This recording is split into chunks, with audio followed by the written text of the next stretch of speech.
முதலிரவில் மயக்கம். கல்யாண பத்திரிகைகளை என் முன் வைத்துவிட்டு, வித்யா, உன்னோட சிநேகிதிகளுக்கு அனுப்பிடு என்று சொல்லிவிட்டு அம்மா போய் அரை மணிக்கு மேல் ஆகிவிட்டது. சற்று நேரம் அக்கட்டையை வெறித்து பார்த்துவிட்டு ஒன்றை பிரித்தேன், வேண்டா வெறுப்பாக. எங்கள் ஒரே மகள் வித்யாவை விஸ்வநாதனுக்கு கன்னிகாதானம் செய்து கொடுப்பதாய் பெரியவர்களால் நிச்சயிக்கப்பட்டு, அந்த எழுத்துக்கள் பத்திரிகையிலிருந்து மேலே எழும்பி என்னை பார்த்து நகைத்தபடி சுற்றி சுற்றி வருவது போன்ற பிரமை உண்டாயிற்று.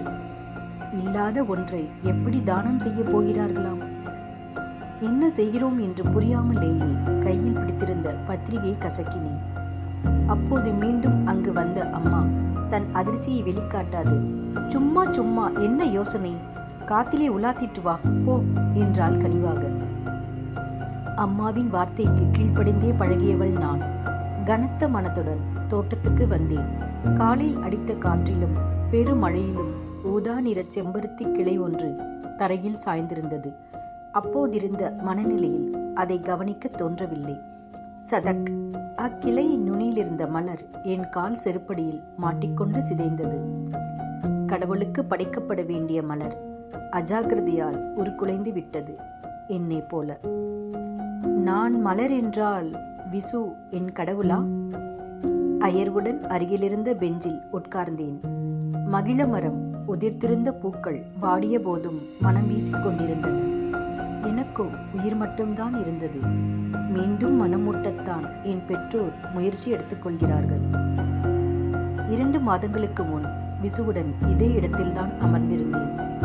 இருட்ட ஆரம்பித்து விட்டதே, உள்ளே போகலாம் என்று நான் எழுந்தபோது என் கையை பிடித்தெழுத்து, என்ன அவசரம், கை குழந்தையை அழுகிறது உள்ளே என்று தடுத்தார் விசு. அந்த செய்கையிலும் பேச்சிலும் நிறைந்திருந்த குறும்பு. அடே அப்பா, என்ன வெட்கம்! இப்போதே ஆசை தீர உன் கூட பேசிட போறேன். குழந்தை பிறந்துட்டா எனக்கெங்கே நேரம் கிடைக்கும்? சும்மா இருங்களேன், செல்லமாக சினுங்கினேன். உள்ளத்தில் ஒரு சிலிர்ப்பு.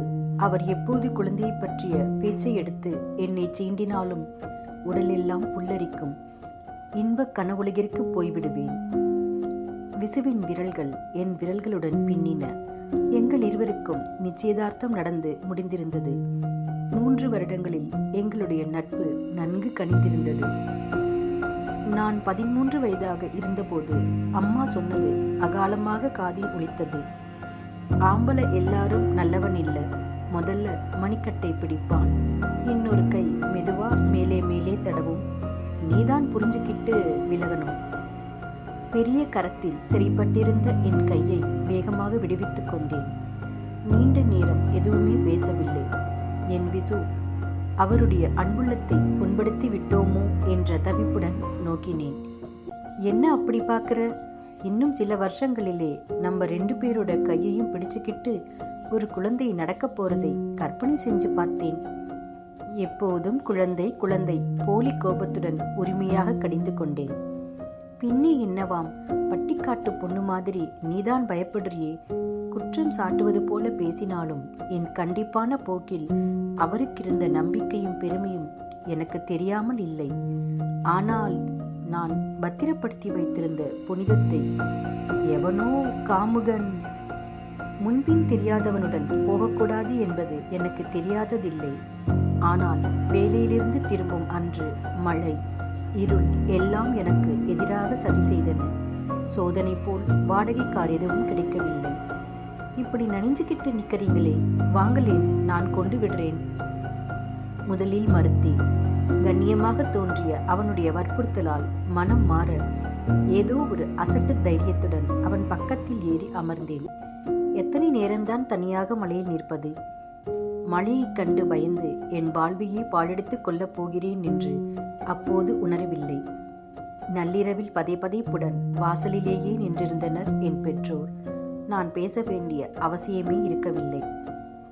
சற்று பொறுத்து அம்மாதான் மெதுவாக கேட்டாள், உனக்கு அவனை அடையாளம் காட்ட முடியுமா? போலீஸுக்கு போய். வேண்டாம் என்றார் அப்பா தீர்மானமாக. அப்பாவுக்கு உலகம் தெரிந்திருந்தது.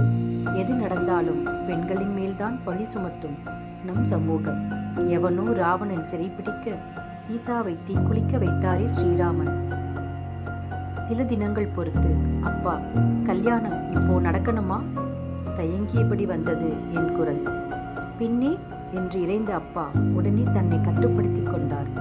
எல்லா ஏற்பாடும் செய்தாச்சும்மா, இப்போ நிறுத்தினா கேட்கிறவங்களுக்கு என்ன சொல்றது? மணப்பந்தலில் உரிமையுடன் என் கணவர் என் கரத்தை பற்றிய போது அவரது கண்கள் விஷமமாக என் முகத்தை நாடின. முன்பு நான் அனுமதிக்க மறுத்ததை நினைவுபடுத்துவது போல். அந்த குறும்பை ரசிக்க முடியாது.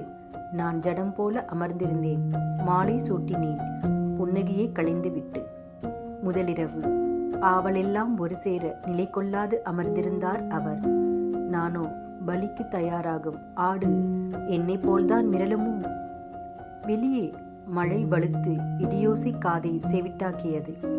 என் கையை பற்றியவர் கணவராக தோன்றவில்லை. காரில் அழைத்து போன அந்த கசடன்தான் எதிரில் தெரிந்தான். என்னை விட்டுடுங்க என்று அலறியபடி மயங்கி விழுந்தேன். மலைத்து போன அவரது கைகளிலேயே. நான் கண் விழித்த போது அம்மா மட்டும்தான் அருகில். நான் விசித்து விசித்து அழ ஆரம்பித்தேன். இடையிடையே கல்யாணம் வேண்டாம்னு சொன்னேனே என்று பிதற்றினேன். நிறுத்த முடியாத அழுகை, நிலைத்த கண்களுடன் ஓரிரு நாட்கள் படுக்கையில் அசைவற்ற நிலை. இப்படி கிடந்த என்னை மனநல மருத்துவரிடம் அவர் ஒரு பெண் அழைத்து போனார்களாம். வித்யா, உலகம் தெரியாத வயசிலே ஏதாவது பார்க்கக்கூடாததை பார்த்து பயந்துட்டியா? டாக்டர் மெல்ல கேட்டார். ஐயோ டாக்டர், அறியாத வயசிலே இல்லை. அதன் பின் வார்த்தைகள் போட்டி போட்டுக்கொண்டு வந்தன. நான் கூறியது டாக்டரை அதிர்ச்சிக்கு உள்ளாக்கவில்லை. முதலிலேயே ஊகித்திருப்பார். உங்க அப்பா அம்மாவுக்கு இது தெரியுமா? தெரிஞ்சும் விசுவை அவங்க இப்படி ஏமாத்தி இருக்கலாமா? தப்பில்லே. எந்த ஆண் நெருங்கினாலும் அதிர்கிறது என் உடல். மனம் முழுவதிலும் குழந்தை கனவுகளை தேக்கியிருந்த அன்பான என் விசுவுக்கு ஏமாற்றத்தை தரலாமா? என் உணர்வுகளை விட விசுவின் ஆசை நிராசையானதைத்தான் அப்போது பெரிதாக நினைத்தேன். எங்களுக்கிடையே ஒரு பாலமாக இருவர் கையையும் பற்றியபடி ஒரு சிறு குழந்தை. நிதானம் கலைந்துவிட பெரிதாக அழ ஆரம்பித்தேன். மிகவும் பிரயாசையுடன் என்னை படுக்க வைத்தார்கள். ஊசி வழி ஏற்றிய மருந்தாலோ அல்லது உண்மை வெளியானதில் மனம் லேசானதாலோ அயர்ந்து உறங்கிவிட்டேன். மறுநாள், வித்யா, யார் குரல் இது? கனத்த இமைகளை திறந்தேன். தவிப்பும் காதலும் போட்டியிட்ட கண்களுடன் விசு. எந்த முகத்துடன் அவரை பார்ப்பேன்? எங்கே வந்தீங்க? என்னை நிம்மதியா இருக்க விடுங்களேன் என்று அழுதேன். அசடு. ஆயுசு பூராவும் அழுதாலும் நடந்தது நடந்ததுதான். மாத்த முடியாததை பின்னால ஒத்துக்கிட்டாதான் நிம்மதி. அதுதான் புத்திசாலிக்கு அழகு. நீ சமர்த்தில்லே. அவருக்கு உண்மை தெரிந்திருக்கிறது. எனக்கு ஒரு வருத்தம்தான் வித்யா. உங்க குடும்பத்திலே ஒருத்தனாத்தான் என்னை நினைச்சுக்கிட்டு இருந்தேன். விசு, நானும் உங்களை ஏமாத்திட்டேன். விடு. என் கண்ணீரை அவர் கை ஒத்தி எடுத்தது. நீ மனசறிஞ்சி எந்த தப்பும் செய்யலேடா. ஒரு விபத்துக்காக நம்ம சந்தோஷத்தை ஏன் பலி கொடுக்கணும்? என்னையே தன் குழந்தையாக பாவித்து பேசினார். என் அழுகை ஏன் இன்னும் நிற்க மாட்டேன் என்கிறது? என் விம்மலோ கண்ணீரில் கரைந்து கொண்டிருந்த துயரமோ என் கணவரை கலங்கடிக்கவில்லை. நம்பிக்கையுடன் என்னை அணைத்தார்.